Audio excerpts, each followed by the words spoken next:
ایک کوشش ناکام ہو جائے کوئی پرواہ نہیں، نیکسٹ، پھر تیار رہو ناکامی کے لیے. ایسا نہ ہو جو انگریزی میں کہتے ہیں hope for the best but be prepared for the worst. ایسا نہ ہو کہ دوسری مرتبہ ناکام ہو کے بددل ہو جاؤ، تمہاری ہمتیں جواب دے جائیں. نہیں، پہلے سے تیار رہو کہ دوسری مرتبہ بھی ناکامی آئے تو آئے، لیکن جب تک کہ کامیابی حاصل نہیں ہوتی ہمیں یہ کام کیے چلے جانا. دیکھیے سیرت میں آیا کہ نہیں یہ واقعہ. بدر میں مسلمانوں کو فتح ہوئی تو احد میں زک پہنچی کہ نہیں؟ 70 صحابہ شہید ہوئے کہ نہیں؟ اگر ان کی ہمتیں جواب دے جاتی تو گاڑی کیسے چلتی آگے؟ تو فرمایا وَلَنَبْلُوَنَّكُمْ بِشَيْءٍ مِّنَ الْخَوْفِ وَالْجُوعِ وَنَقْصٍ مِّنَ الْأَمْوَالِ وَالْأَنفُسِ وَالثَّمَرَاتِ.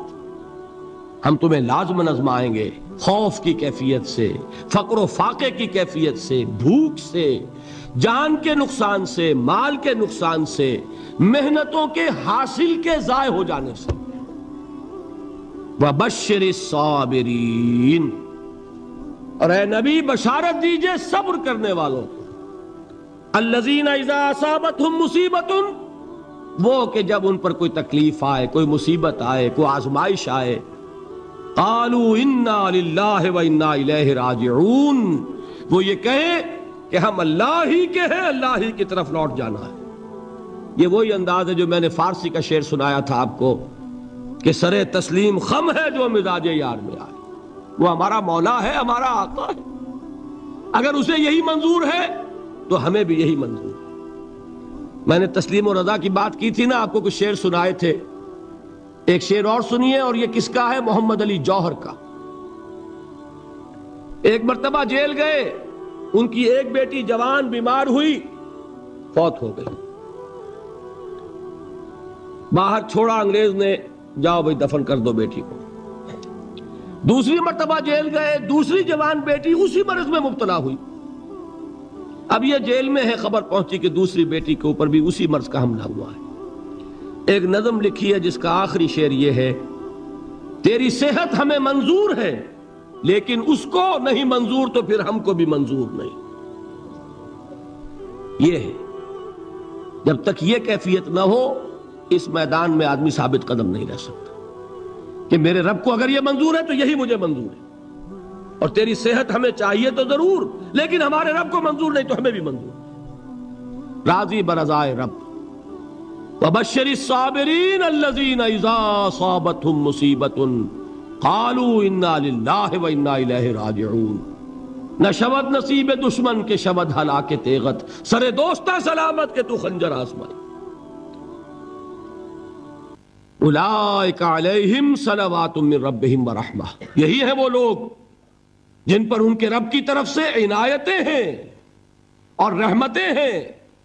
وَأُولَئِكَ هُمُ الْمُهْتَدُونَ، اور یہی ہے وہ لوگ جو کامیاب ہونے والے ہیں، ہدایت پانے والے، ہدایت یافتہ. اسی سورہ بقرہ میں ذرا آگے چل کر، یہ تو ہے 20واں رکوع، 19واں رکوع، 21ویں رکوع کی پہلی آیت ہے: لَيْسَ الْبِرَّ أَن تُوَلُّوا وُجُوهَكُمْ قِبَلَ الْمَشْرِقِ وَالْمَغْرِبِ وَلَكِنَّ الْبِرَّ مَنْ آمَنَ بِاللَّهِ وَالْيَوْمِ الْآخِرِ وَالْمَلَائِكَةِ وَالْكِتَابِ وَالنَّبِيِّينَ وَآتَى المال على حبه ذوي القربى واليتامى والمساكين وابن السبيل والسائلين وفي الرقاب وأقام الصلاة وآتى الزكاة والموفون بعهدهم إذا عاهدوا والصابرين في البأساء والضراء وحين البأس. اب یہ آیت جو ہے سورۃ العصر میں جو مضامین آئے تھے سارے اس میں موجود ہیں.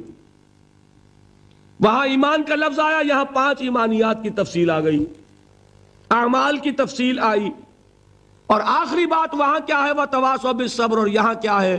وَالصَّابِرِينَ فِي الْبَأْسَاءِ وَالضَّرَّاءِ وَحِينَ الْبَأْسِ، اور صبر کرنے والے. اصل نیکی ان کی ہے جو صبر کریں. کس میں؟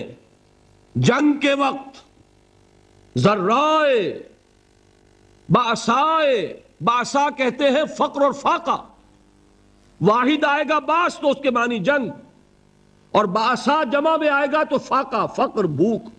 اور ذرائے جسمانی تکلیف، ضرر، جسمانی تکلیفوں میں صبر کرنے والے، فقر اور فاقے میں صبر کرنے والے. اور جنگ کے وقت صبر کرنے والے، اولئک الذین صدقوا واولئک هم المتقون، یہ ہیں وہ لوگ جو صبر کرنے والے ہیں، یہ ہیں جو سچے ہیں، جو اپنے دعوے میں نیکی کے اور ایمان کے صادق ہیں، اور یہی وہ لوگ ہیں جو متقی۔ اگلی سورت ہے سورہ آل عمران، اس میں 2 لفظ آئے ہیں، آخری آیت، یا ایھا الذین آمنوا اصبروا وصابروا ورابطوا واتقوا اللہ لعلکم تفلحون۔ دیکھیے یہاں صبر اور صابر جو تعلق جوہد اور جہاد کا ہے وہی ہے صبر اور مصابرت۔ صبر ایک طرفہ عمل ہے، آپ جھیل رہے ہیں، برداشت کر رہے ہیں، صبر علی المعصیہ، صبر علی الطاعہ، صبر علی الابتلاء، یہ سب کیا ہے؟ صبر۔ اور مصابرت کیا ہے؟ صبر کا صبر سے مقابلہ۔ یہ سورہ آل عمران، اب وقت نہیں ہے میں آپ کو سناتا اللہ تعالیٰ نے کیسے کیسے مسلمانوں سے کہا، مسلمانوں تمہیں زک پہنچی ہے تو انہیں بھی تو پہنچی تھی، ان کے 70 نہیں مارے گئے تھے بدر میں، ان کے حوصلے جو ہیں وہ تو پست نہیں ہوئے، وہ اگلے سال آ گئے تم پر چڑھائی کر کے، تم کیوں اتنا برا مان رہے ہو؟ تمہارے دل اتنے زخمی کیوں ہو گئے؟ تمہیں تکلیف پہنچتی ہے تو انہیں بھی پہنچتی ہے۔ اپنی غیرت جو ہے ہمیں ذرا اس کا جائزہ لینا چاہیے۔ لوگ باطل نظریات کے لیے کتنی قربانیاں دے رہے ہیں، لوگ باطل چیزوں کے فروغ کے لیے کتنی محنتیں کر رہے ہیں۔ جیسا کہ میں نے ابھی کہا تھا، اسی غیرت کو چیلنج کرنے کے لیے، ذرا آپ کی حمیت دینی کو جوش دلانے کے لیے، قادیانی نوجوان کتنی تعداد میں اپنے آپ کو دین کے لیے وقف کرتا ہے، اور آپ کتنے نوجوان ہیں جو اپنے آپ کو دین کے لیے وقف کر دیں، اور ہوں وہ کھاتے پیتے گھرانوں کے لوگ۔ یہ نہیں ہے کہ اگر کوئی اور کام نہیں کر سکتا تو پھر یہ ہے کہ وہ دین کے کام میں لگ جائے۔ باصلاحیت لوگ، کھاتے پیتے لوگ، ذہنی استعداد رکھنے والے لوگ، اونچے گھرانوں کے لوگ، وہ وقف کریں اپنے آپ کو دین کے لیے۔ اس کے بغیر کیسے باہر آ جائے گی، کیسے رونق آ جائے گی؟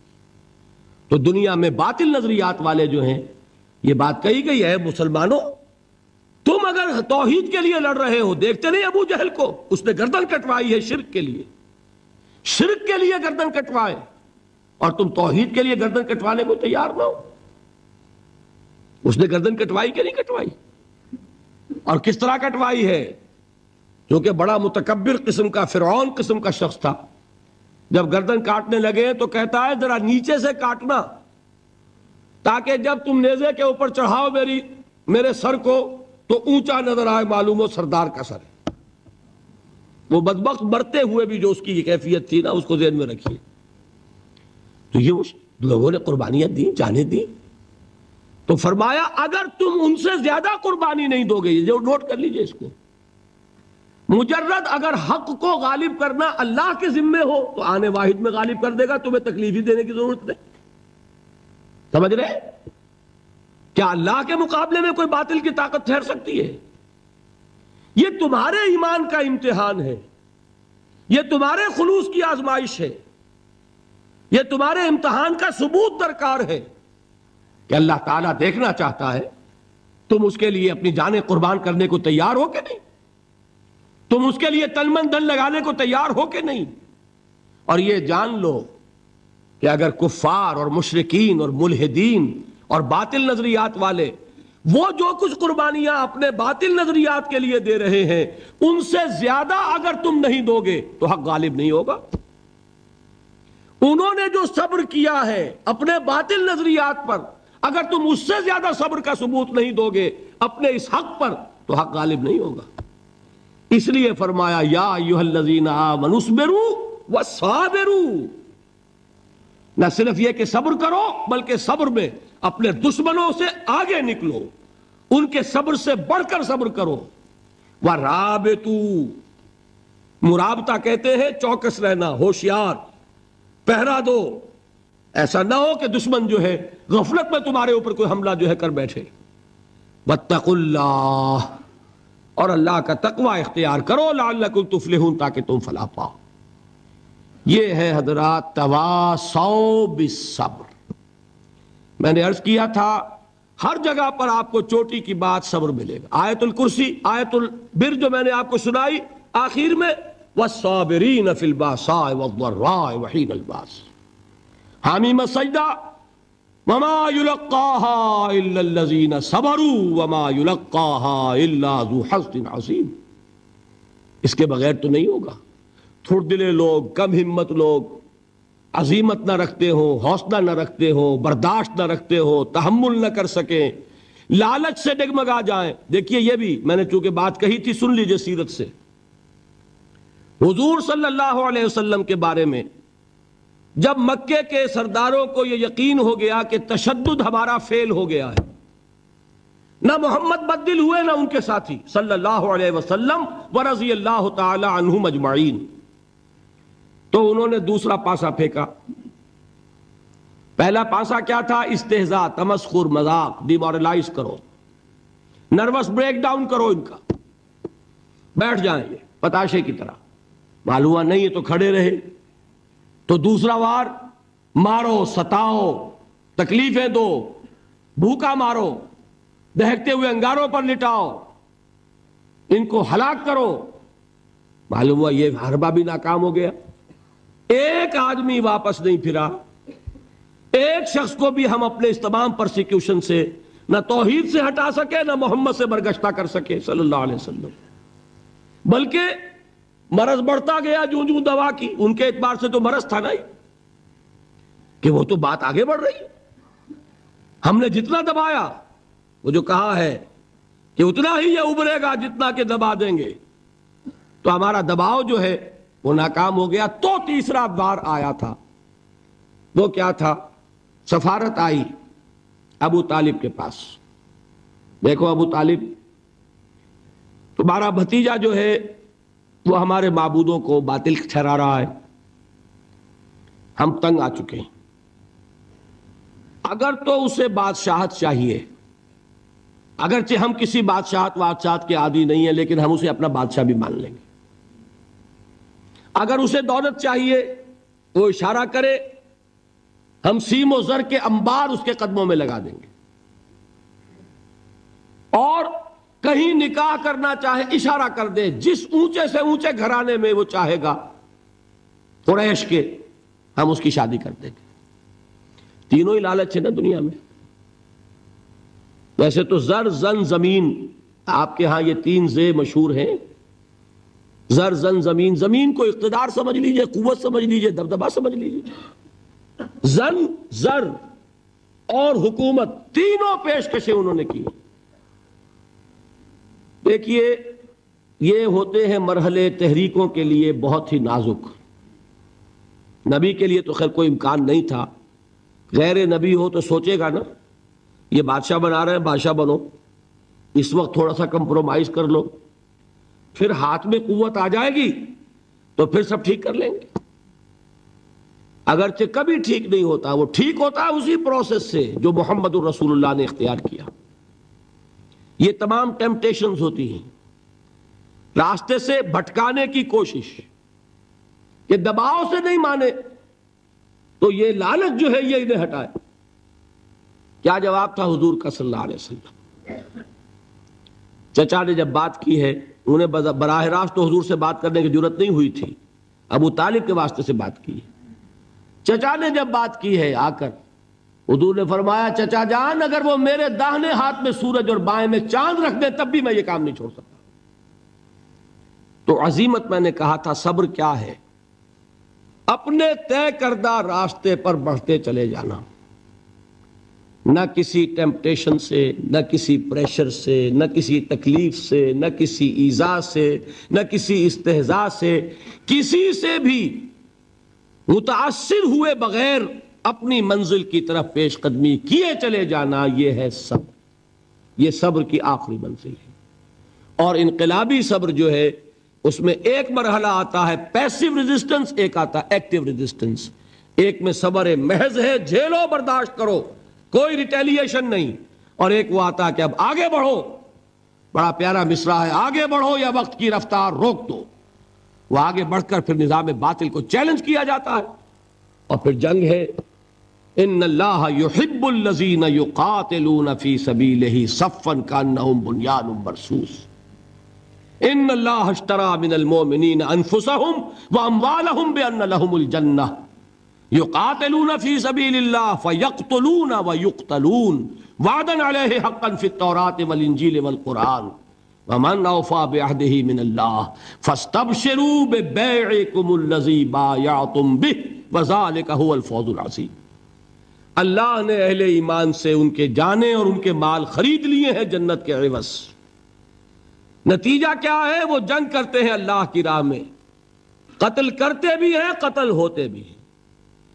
بدر میں 70 کو قتل کیا، مسلمان شہید ہوئے 13، 14ویں وہ تھے جو زخمی ہو گئے تھے، واپسی پر مدینے کے راستے میں ان کا بھی انتقال ہوا، 14 مسلمان ادھر 70، اور احد میں 70 صحابہ شہید ادھر 23۔ تلک الایام نداولها بین الناس، یہ دن ہے جن کو ہم الٹ پھیر کرتے رہتے ہیں لوگوں کے مابین، لیکن یہ کہ بد دل نہیں ہوئے، قافلہ بڑھتا رہا۔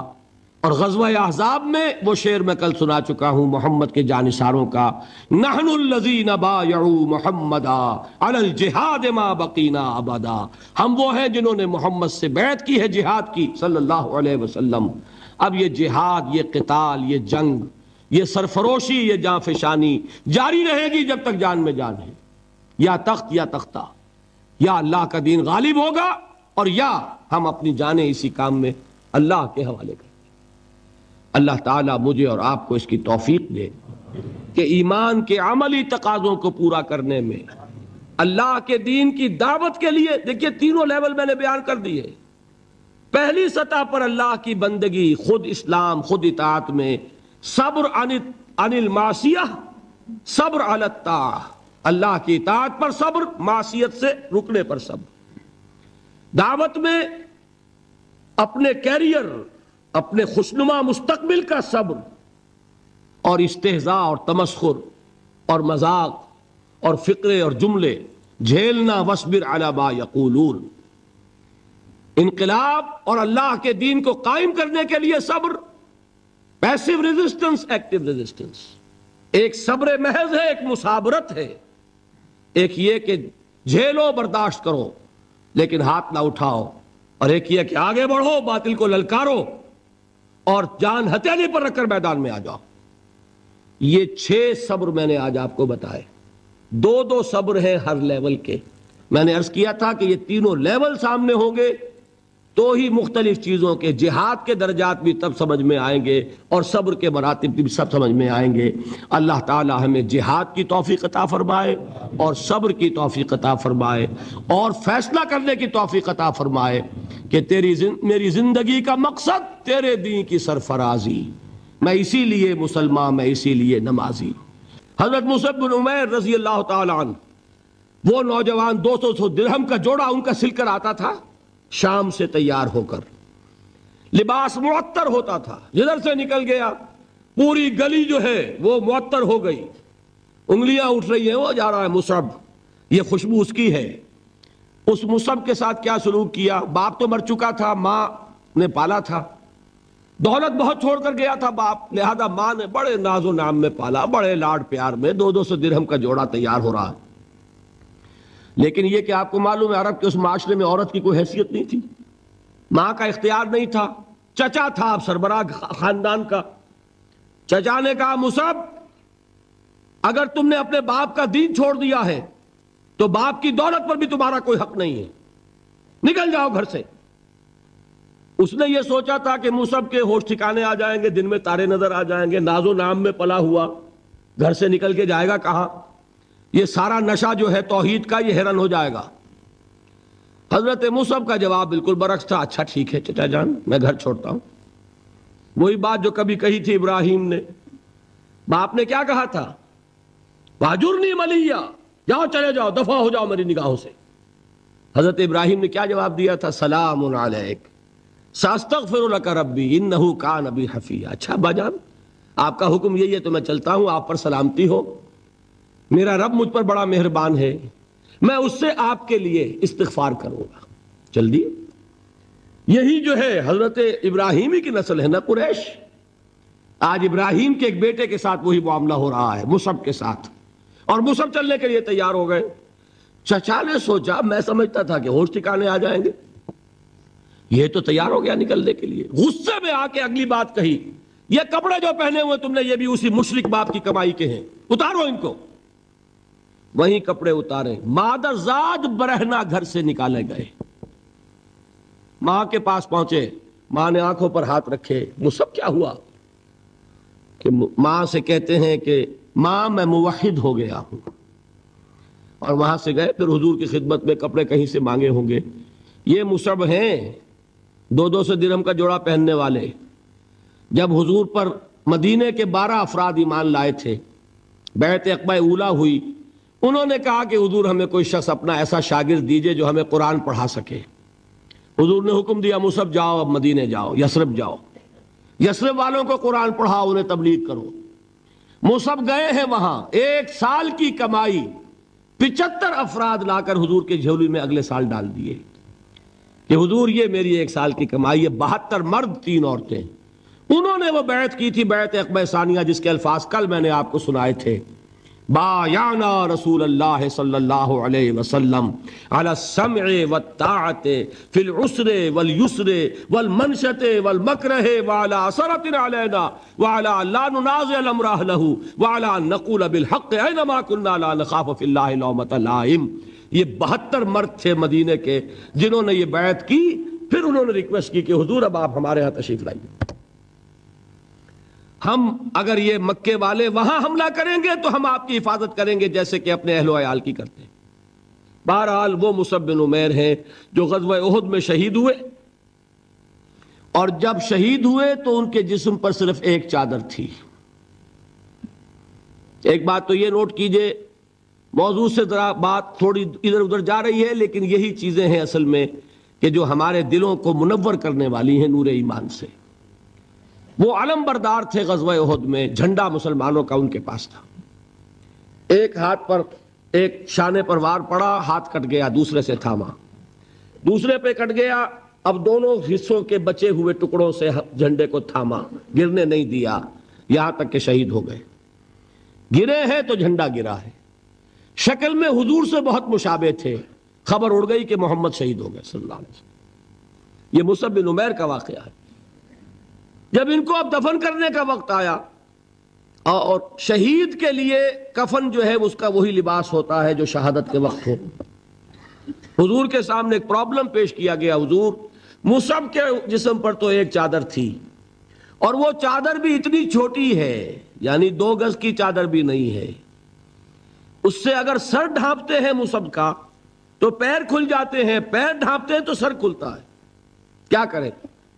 حضور نے فرمایا سر ڈھانپ دو چادر سے اور پیروں پر گھاس ڈال دو. یہ آخری لباس ہے جو محمد کے اس دیوانے کو اس دنیا سے رخصت ہوتے ہوئے ملا ہے, جس کا 200 درہم کا جوڑا چلتا تھا. یہ ہے صبر. برداشت کیا کہ نہیں کیا؟ تو یہ جان لیجئے, میں جو بات فلسفے کی سمجھانا چاہتا تھا وہ یہ جو پیسیو ریزسٹنس ہے 8 سال جو رہی ہے کہ تمہیں ماریں, تمہیں تکلیفیں پہنچائیں, تم پر جو بھی آئے جھیلو, برداشت کرو, تمہیں ہاتھ اٹھانے کی اجازت نہیں. اصل میں انقلابی عمل میں یہ بہت فیصلہ کن چیز ہے. اس کی وجہ کیا ہے؟ دیکھیے, اگر شروع ہی سے انقلابی لوگ وائلنٹ ہو جائیں گے تو ظاہر بات ہے وہ تو تھوڑے ہوتے ہیں, گنتی کے ہوتے ہیں. جو نظام قائم ہے اس کے پاس طاقت بہت ہوتی ہے, اس نظام کو اخلاقی جواز حاصل ہو جائے گا ان کو کچل دینے کا, ختم کر دینے کا. اب جب کہ وہ ہاتھ نہیں اٹھا رہے تو اخلاقی جواز تو نہیں ہے نا. اب اگر مارا جا رہا ہے تو عوام الناس کی دلی ہمدردیاں ان کے ساتھ ہوتی چلی جاتی ہیں. یہ امیہ ابن خلف نے بلال کو آج اتنا مارا, کیوں مارا؟ کیا بلال نے کوئی چوری کر دی تھی؟ نہیں بھائی. کیا کوئی اور گستاخی کی تھی اپنے آقا کی؟ نہیں. کہیں معاذ اللہ اس نے اپنے آقا امیہ ابن خلف کی بیٹی کے اوپر تو کوئی نہیں ہاتھ اٹھا دیا تھا؟ نہیں. تو کیا وجہ ہوئی؟ بس صرف یہ وجہ ہے کہ وہ ایک اللہ کو مانتا ہے اور محمد پر ایمان لے آیا صلی اللہ علیہ وسلم۔ بتائیے اس کا کیا اثر ہوگا؟ یہ خباب بن الارت پیشے کے لحاظ سے لوہار تھے۔ سوچئے ایک زندہ انسان کو دہتے ہوئے انگاروں پر لٹایا جا رہا ہے، ان انگاروں سے کھال جلی، کمر کی چربی پگھلی، اس پگھلنے والی چربی سے وہ انگارے ٹھنڈے پڑے، یہ سب کچھ جھیل رہا ایک شخص۔ سوچنے والوں نے سوچا نہیں ہوگا کیا جرم تھا ان کا، تو بڑا شریف آدمی ہے، بہت اچھا کاریگر ہے، وقت پر کام دیتا ہے، مناسب اجرت لیتا ہے، یہ کیا ہوا؟ یہ کوئی جرم نہیں، جرم صرف ایک ہے، ایک اللہ کو مانتا ہے اور محمد کے دامن سے وابستہ ہے صلی اللہ علیہ وسلم۔ آپ سوچئے، دیکھیے ایک لفظ ہم بولا کرتے ہیں سائلنٹ میجورٹی۔ واقعہ یہ ہے کہ کسی بھی معاشرے میں میجورٹی ہمیشہ سائلنٹ رہتی ہے، وہ سائلنٹ اسپیکٹیٹر ہوتی ہے، دیکھتی رہتی ہے کیا ہو رہا ہے۔ لیکن سائلنٹ میجورٹی سائلنٹ ہوتی ہے، اندھی بہری تو نہیں ہوتی، دیکھتی تو ہے کہ کیا ہو رہا ہے، سن تو رہی ہے کہ کیا چرچے ہیں۔ اب جب وہ دیکھتے ہیں کہ کچھ شریف لوگ ہیں، بڑے ہی اعلیٰ اخلاق والے لوگ ہیں، ان پر تشدد ہو رہا ہے، انہیں مارا جا رہا ہے، انہیں ستایا جا رہا ہے، ان پر کوڑے برس رہے ہیں، انہیں دیکھتے ہوئے انگاروں پر لٹایا جا رہا ہے، ان کا کوئی جرم نہیں، کوئی ان کی خطا نہیں، سوائے اس کے کہ ایک اللہ کو مانتے ہیں، انہوں نے کسی کو نقصان نہیں پہنچایا، انہوں نے کسی کا بال بیکا نہیں کیا، انہوں نے کسی پر دست درازی نہیں کی، وہ تو دعائیں دے رہے ہیں انہوں نے۔ اس کا نتیجہ کیا نکلتا ہے؟ اندر ہی اندر سائلنٹ میجورٹی کنورٹ ہوتی ہے، وہ جرت تو نہیں ہوتی کہ برملا اعلان کریں، لیکن دل ان کے بدل رہے ہیں۔ اور آپ کو معلوم ہے ایک مصرع بڑا پیارا ہے، جو دلوں کو فتح کر لے وہی فاتح زمانہ۔ یہ دل فتح ہو رہے تھے اس وقت، یہ 8 برس میں محمد نے صلی اللہ علیہ وسلم قریش کے دل فتح کیا، چاہے وہ ایمان نہیں لائے، لیکن اندر سے انہیں نظر آ رہا تھا کہ کون کیا ہے۔ یہ ہے پیسیو ریزسٹنس، یہ ہے صبر محض۔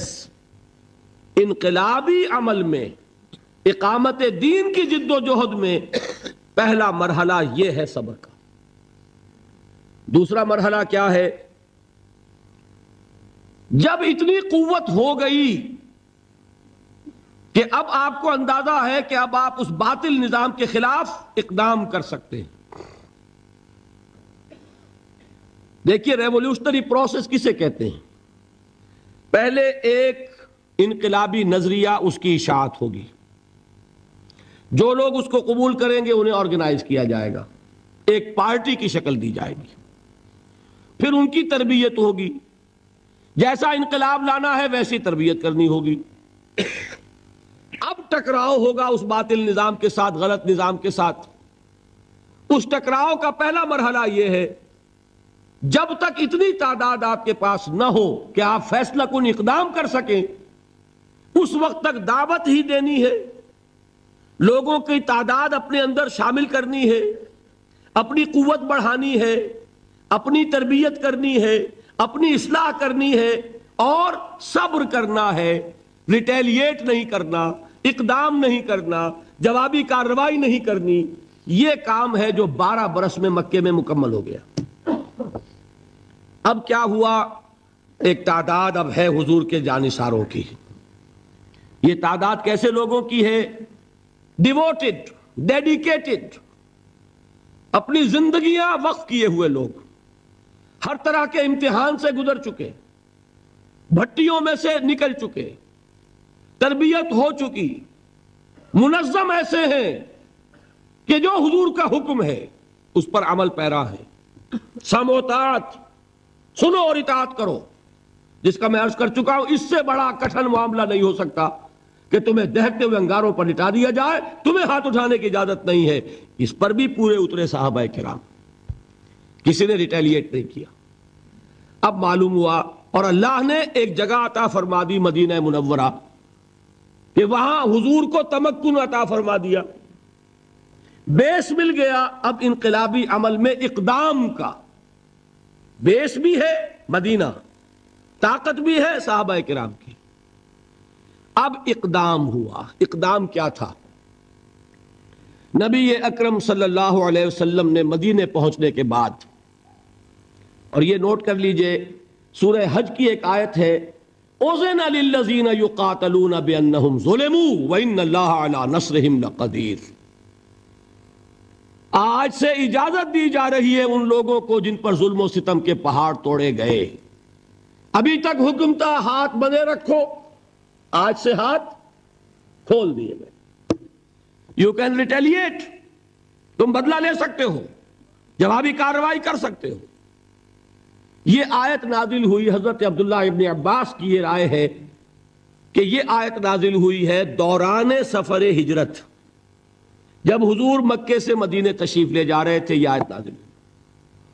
یہ گویا کہ ٹرننگ پوائنٹ ہے کہ اب تک تو تمہیں حکم یہ تھا کہ چاہے تمہارے جسم کے ٹکڑے اڑا دیے جائیں، تم کوئی جوابی کارروائی نہیں کر سکتے۔ اب وہ حکم بدل گیا، اب تم اقدام کرو، جوابی کارروائی کرو۔ حضور نے کیا کیا اس کو سمجھ لیجئے، یہ سیرت کا بہت اہم باب ہے اور نگلیکٹڈ ہے، توجہ نہیں ہوئی اس پر۔ واقعات موجود ہیں سیرت کی کتابوں میں، ان واقعات کی اہمیت کیا ہے، ان سے کیا نتیجہ نکلتا ہے، اس پر زیادہ توجہ نہیں ہوئی۔ حضور نے مدینے پہنچ کر 6 مہینے تو کوئی اقدام نہیں کیا، اپنی پوزیشن کو کنسولیڈیٹ کیا۔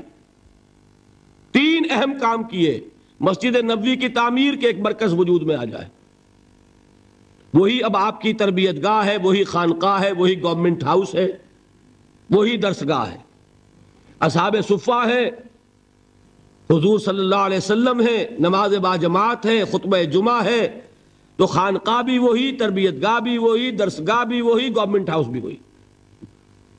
دوسرا کام کیا کیا؟ جو یہودی قبائل تھے ان کو جکڑ لیا، معاہدوں میں معاہدے کر لیے، تاکہ مدینے کے ڈیفنس کے لیے جوائنٹ ڈیفنس، اگر مدینے پر حملہ ہوگا طے ہو گیا کہ مل جل کر ڈیفینڈ کریں گے۔ یہ ایک بہت بڑا اقدام ہے۔ یہ تو آپ جو مستشرقین ہیں ان کی اگر کتابیں پڑھیں، Muhammad at Mecca, Muhammad at Medina, by Montgomery Watt, تو آپ کو پتا چلے گا کہ کیا کیا تعریفیں لوگوں نے کی ہے کہ یہ کس قدر اہم اقدام تھا اور کتنی دور بینی اور پیش بندی کا معاملہ کیا تھا محمد رسول اللہ نے۔ تیسرا کام کیا کیا؟ مواخات، مہاجرین اور انصار کو جوڑ کر ایک وحدت بنانا۔ آپ کو معلوم ہے اس کی تاریخ میں کوئی مثال نہیں ہے۔ ایک انصاری ایک مہاجر بھائی ہو گئے تو لوگوں نے گھر تقسیم کر دیے، دکانیں تقسیم کر دی، کاروبار بانٹ دیے۔ یہاں تک واقعہ ملتا ہے کہ ایک انصاری صحابی اپنے مہاجر بھائی کو گھر لے گئے، فرمایا یہ میری 2 بیویاں ہیں، ان میں سے جو تمہیں پسند ہو اشارہ کر دو، میں ابھی طلاق دے دوں گا تاکہ تم ان سے شادی کر لو۔ میں یہ برداشت کرنے کو تیار نہیں کہ میرے گھر میں 2 بیویاں ہوں اور میرے بھائی کا گھر جو ہے وہ آباد نہ ہو۔ کوئی مغالطہ آپ کو نہ ہو جائے، کوئی غلط دلیل اس سے آپ نہ لے۔ اس وقت تک پردے کا حکم نہیں آیا تھا، پردے کا حکم بعد میں آیا، وہ سن 5 میں آیا، 6 میں آیا، سورہ نور میں، سورہ احزاب میں۔ یہ تو 5 اور 6 کی صورتیں ہیں۔ یہ واقعہ ہو رہا ہے سن 1 ہجری میں، تو ابھی پردے کا حکم تھا نہیں، پردہ اس معاشرے میں تھا نہیں۔ گھر لے گئے سیدھے، یہ 2 بیویاں ہیں اور ان میں بھی چوائس تمہارا، جو تم پسند کرو۔ یہ 3 کام ہے انٹرنل کنسولیڈیشن، اور اس کے بعد آپ نے اب چھاپا مار دستے بھیجنے شروع کر دیے۔ مکے کے خلاف اقدام، وہ اقدام کیا ہے؟ جدید اصطلاح میں بات سمجھا دوں گا۔ 2 کام: political isolation of Quraysh and economic blockade of مکہ۔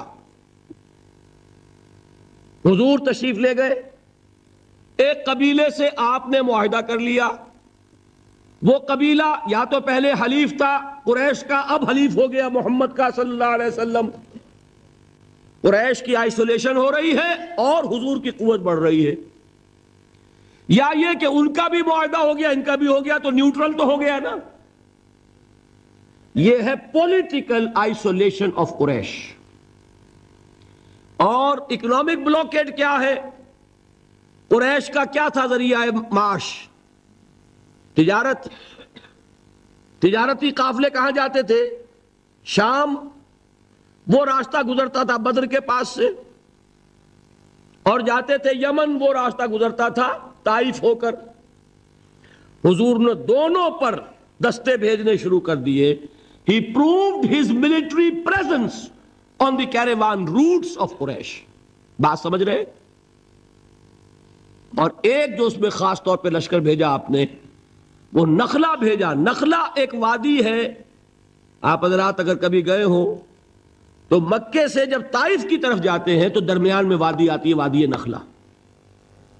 اب آپ اندازہ کیجئے کہاں مدینہ، وہاں سے ایک لشکر کیا چھوٹا سا دستہ، 12 افراد، ایک چھوٹا سا چھاپا مار دستے تو ایسے ہی ہوتے ہیں چھوٹے، وہ لشکر تھوڑا ہی ہوتا ہے. حضرت عبداللہ ابن جہش اس کے کمانڈر، انہیں ایک سیلڈ لیٹر دیتے ہیں حضور، مہر لگا ہوا، کہ مدینے سے 2 دن کی مسافت پر باہر نکل کر پھر کھولنا اس کو، اور جو اس میں لکھا ہوا ہے انسٹرکشنز جو ہے کیری آؤٹ کرو. اتنی سیکریسی.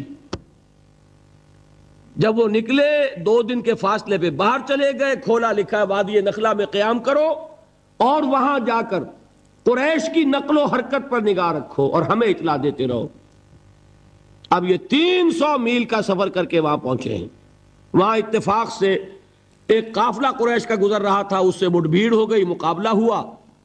ایک آدمی قرشی جو ہے کافر مشرک، وہ ان کے ہاتھوں مارا گیا. 2 کو انہوں نے گرفتار کیا، باقی بھاگ گئے. تو جو مال غنیمت تھا وہ لے کر آ گئے. حضور ناراض ہوئے کہ میں نے تمہیں اس کا حکم نہیں دیا تھا، میں نے صرف یہ کہا تھا کہ وہاں قیام کر کے ہمیں انفارم کرتے رہو. لیکن یہ بات ریکارڈ پر آ جانی چاہیے کہ ہجرت کے بعد پہلا قتل جو ہوا مسلمانوں کے ہاتھوں ایک مشرک کا ہوا. یہ تھی جس نے مکے میں آگ لگا دی. اتنی جرت ہو گئی محمد کی صلی اللہ علیہ وسلم. ادھر سے وہ ابو سفیان لے کر گئے ہوئے تھے قافلہ، تجارتی قافلہ، وہ واپس آ رہا تھا. اس کی طرف سے ایک پیغام پہنچ گیا کہ میرے قافلے کو خطرہ ہے محمد کے آدمیوں سے صلی اللہ علیہ وسلم، لہذا فوراً کوئی انتظام کرو مدد کا. یہ ہے وہ چیز جس کی آڑ لے کر ابو جہل جیسے لوگوں نے لشکر تیار کیا اور بدر کی طرف مارچ کیا. یہاں سے پہلی جنگ ہوئی ہے غزوہ بدر سن 2 ہجری میں. اگر حضور اقدام نہ کرتے، حضور نے یہ دستے بھیجے نہ ہوتے، اگر مسلمانوں کے ہاتھوں ایک کافر کا قتل نہ ہوتا، اگر وہ راستہ جو ہے تجارتی راستہ وہ مخدوش نہ ہو گیا ہوتا، بدر کی جنگ نہ ہوتی. یہ اقدام تھا محمد الرسول اللہ صلی اللہ علیہ وسلم کا، جس کے نتیجے میں final phase of revolution, armed conflict, وہ اب شروع ہوا ہے سن 2 میں، جاری رہا سن 8 تک. اندرون ملک عرب یہ 6 سال ہیں. ان 6 سالوں میں غزوہ بدر، غزوہ احد، غزوہ احزاب، یہ سارے غزوے ہو گئے. پھر فتح مکہ، پھر یہ کہ غزوہ حنین، طائف کا محاصرہ. سن 8 تک یہ معاملہ مکمل ہو گیا. جاء الحق وزهق الباطل ان الباطل کان زہوقا.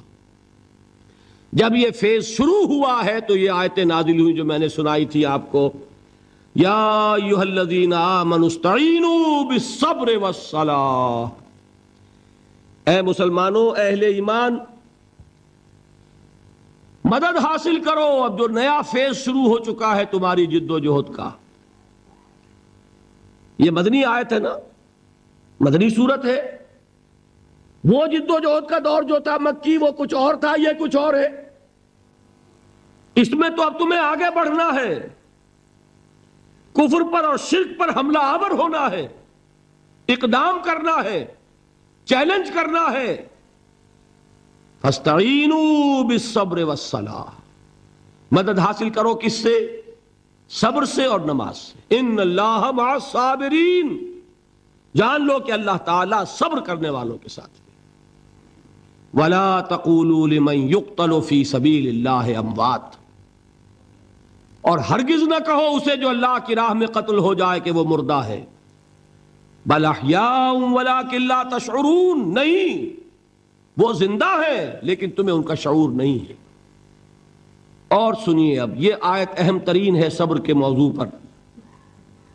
وَلَنَبْلُوَنَّكُمْ بِشَيْءٍ مِّنَ الْخَوْفِ وَالْجُوعِ وَنَقْصٍ مِّنَ الْأَمْوَالِ وَالْأَنفُسِ وَالثَّمَرَاتِ وَبَشِّرِ الصَّابِرِينَ، اور دیکھو ہم تمہیں آزمائیں گے، وَلَنَبْلُوَنَّكُمْ، ہم لازماً آزمائیں گے تمہیں، بِشَيْءٍ مِّنَ الْخَوْفِ، خوف کی کیفیت طاری کر کے، والجوع، بھوک، فقر اور فاقہ، ونقص من الاموال، مالی نقصان، والانفس، جانی نقصان، والثمرات، اور ثمرات، پھلوں اور میووں کا نقصان۔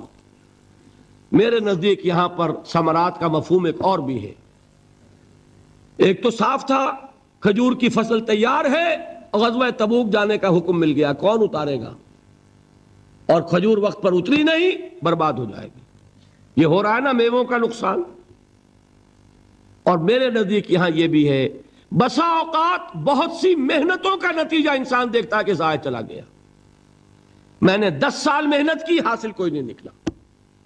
یہ ثمرات کیا ہیں؟ محنتیں، محنتوں کے ثمرات کا ضیاع۔